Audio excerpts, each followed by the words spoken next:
ثم لا یتبعون ما انفقوا منا ولا اذى، پھر جو کچھ وہ خرچ کرتے ہیں اس کے بعد نہ تو تکلیف پہنچاتے ہیں نہ احسان جتاتے ہیں۔ دیکھیے جی میں نے اس وقت اتنا چندہ دیا تھا، معلوم ہوا کہ میرا حق جو ہے وہ زیادہ ہے، پھر میری بات مانی جانی چاہیے۔ ہم چندے زیادہ دیتے ہیں تو رات میں بات بھی تو ہماری چلنی چاہیے۔ یا اگر کسی جو کارکن کو دیا ہے جو اللہ کے دین کے لیے کام کر رہا ہے، یہ بھی ان دو رکوعوں کے آخر میں بات واضح ہو جائے گی۔ کوئی شخص اللہ کے دین کے کام میں لگا ہوا، آپ اس کو ساتھ تعاون کر رہے ہیں تاکہ وہ اپنی معاش کے اوپر اپنا وقت نہ لگائے، اپنا پورا وقت جو ہے وہ دین کی خدمت میں لگائے۔ لیکن اب اگر کہیں آپ نے اس کو جتا بھی دیا، اس پر احسان بھی رکھ دیا، کوئی تکلیف دے کلمہ کہہ دیا، تو جو آپ کا اجر و ثواب تھا وہ زیرو ہو جائے گا۔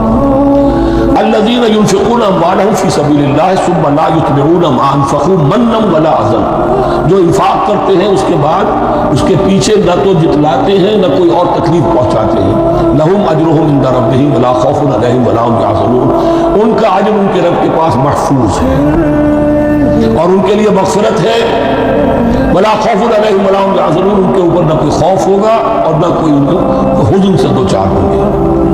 قول معروف، بھلی بات کہنا، ومغفرہ اور درگزر کرنا، خیر بہتر ہے من صدقۃ، اس خیرات سے یتبعھا اذی، جس کے بعد کے اذیت پہنچائی جائے۔ کوئی آپ سے فرض کیجئے کوئی ضرورت کے لیے آئی گیا ہے، کسی نے ہاتھ پھیلا دیا ہے، تو آپ اگر آپ نہیں کر سکتے مدد، قول معروف نرمی کے ساتھ جواب دے دیجئے، معذرت کر لیجیے۔ یا یہ ہے کہ اگر کسی سائل نے آپ کے ساتھ درستی کی ہے تو پھر بھی یہ ڈانٹیے نہیں، محمد سائل فلا تنہر، پھر بھی یہ ہے کہ مغفرت، معاف کیجیے۔ یہ کہیں بہتر ہے اس سے کہ دے تو دیا، خیر من صدقۃ یتبعھا اذی، اس کے بعد اسے دو چار جملے بھی سنوا دیے، کوئی اور سلواتیں بھی سنا دی، اس کا کوئی فائدہ نہیں ہوا۔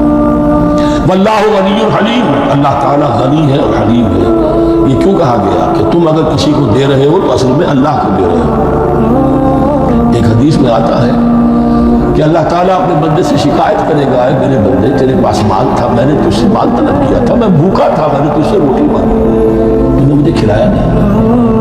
بندہ کہے اللہ تو غنی ہے، تجھے بھوک، تجھے احتیاج، کہ وہ جو میرا بندہ تھا جو بھوکا تھا، اس نے جو مانگا تھا تجھ سے نہیں تھا، میرا بندہ تھا، الخلق عیال اللہ، تجھ سے کھانے کو نہیں دیا تھی، گویا کہ مجھے نہیں دیا۔ اے میرے بندے میں ننگا تھا، میں نے تجھ سے میں چاہا کہ میرا ستر ڈھانپ دے، مجھے کوئی لباس دے دے، لیکن یہ کہ تم نے نہیں دیا۔ یہ اسی طریقے سے تو سمجھ لیجئے کہ اللہ تو غنی ہے، جو دے رہے ہو سمجھ لو کہ اللہ کو دے رہے ہو، اور حلیم ہے، وہ حلم والا ہے، فوراً نہیں پکڑتا تمہیں۔